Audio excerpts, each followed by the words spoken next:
This week's hot topic is inspired by our friend sitting in the lounge on the corner over there. I'll actually probably try and superimpose the photo I took of him before when he's lounging with his Mariah Carey mode going on.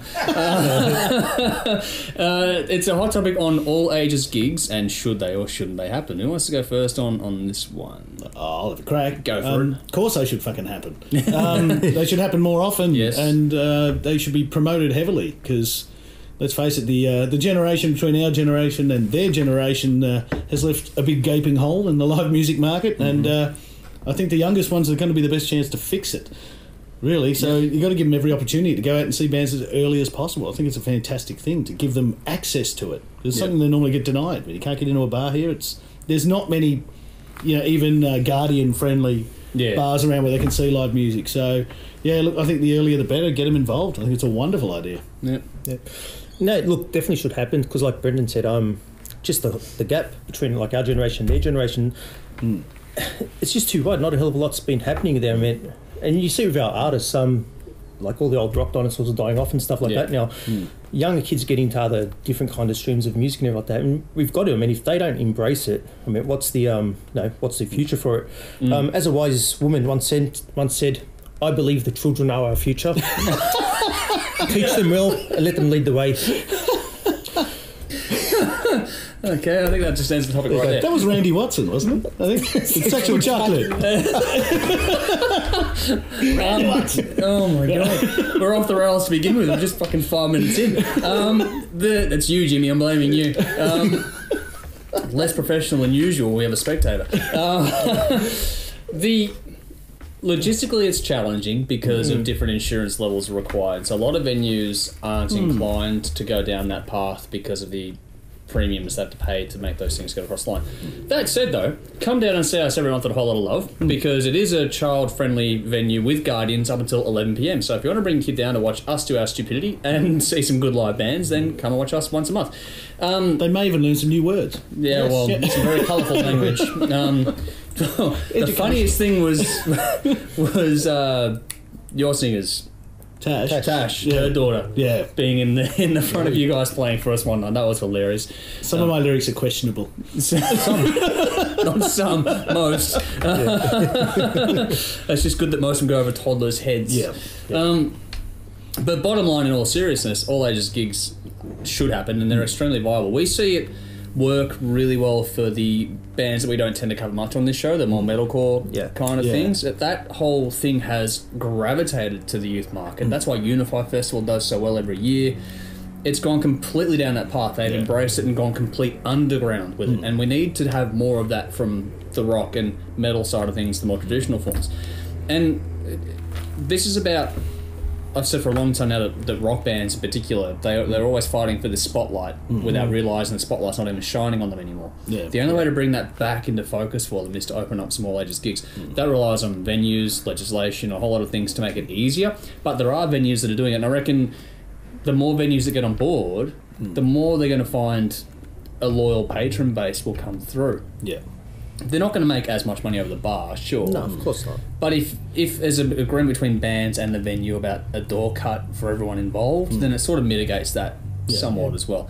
I think it's worthwhile investigating. We know that Jimmy's got an announcement coming up in the future, hopefully, in that regard, if we can all make things, cross T's and dot I's and whatever else have you. But I think it's a very, very good idea. It needs to happen more often. I think we're all in unison in that front. It has to happen.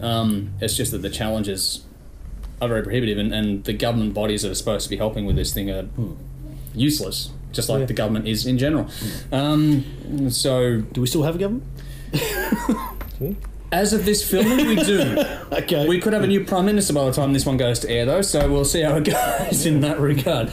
But, no, it's very important because the kids are the ones you want to get into, and also the social media side of things for the youth market is an insane, untapped resource. If you can get... They'll know how to do it better than we do. That's it. Well, for example, on a recent, to blow the trumpet a little bit, we had the review of Alien Weaponry, and that has spiked on YouTube hugely because they invested heavily in their social media presence to promote it. It plays on, and so the more that everyone works together as a general rule, the better off we all are. But absolutely, youth gigs must happen because it's a different experience. Everyone's complaining about kids doing nothing but being on their phones, playing computer games and stuff all day. Get them while they're young, while they're still sort of impressionable. Put the head muffs on so they don't, the earmuffs on so they don't get hearing damage stuff. So I understand those concerns, but just do that because you see it at festivals. Like, all the time. Like it's great. And I love seeing things like, and you see other bands like Five Finger Death Punch, they bring kids up on stage to muck around with them. So there's a whole scope untapped for this, and it's also great social media fodder if you get photos of kids rocking out to bands. Everyone loves that shit. So, kids and pets, always winners on social media. So from that angle alone, it'll get your name out there. So I think that's it. I waffle on for far too long on these things. I know I do, but anyone else got anything on to add? No. Yeah, I think. I'd quickly. Good. It's not I've seen it. I've seen it this week. As much as I really endorse all ages gigs and everything like that, I really want to endorse kids really getting into the industry as a whole. Giving music a shot. I've seen it this week, and just to keep names out of it. But someone who's he's in the music scene. His daughter's really making go of it, doing some really great stuff. Now, whether you like her stuff or not, it's different. Yeah. No, different opinions, everything like that. Yeah. That's cool.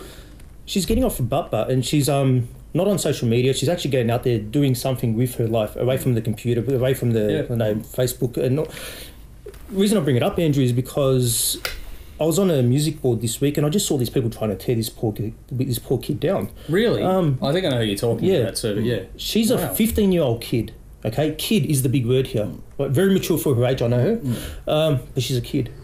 So I mean, what's the incentive there? She's doing really well and everything like that, but then it's you'd almost say grown up or mature folk trying to tear it down. I do not see it. I mean, what's the end game here? Yeah. It's not only promote all ages gigs and everything like that, but seriously, man, give the kids a bit of a shot and give them a crack in the spotlight. Don't tear them down. That's it's just a bit of an indictment, to be honest. Can I just say that to anyone that wants to tear down a 15-year-old child for having a crack at writing a song and releasing it, have a good hard fucking look in the mirror. Yeah. Honestly? Yeah. What the fuck is wrong with you and your life that you need to do that? Yeah, it's just... that's depressingly bad.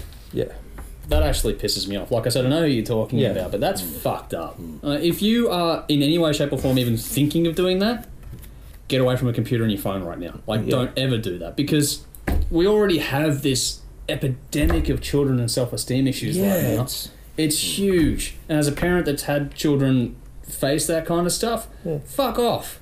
It's uncalled for. We should, you're absolutely right. It shouldn't just be about all ages gigs. It should be about celebrating youth getting into it. We all love when we see a kid get up and do a blistering guitar solo or a great drum fill or anything like that. And we see these kids do the covers of songs, and those videos are always so viral it's not funny. I reckon that's fantastic. More of that, please, and let's celebrate this shit more. Not.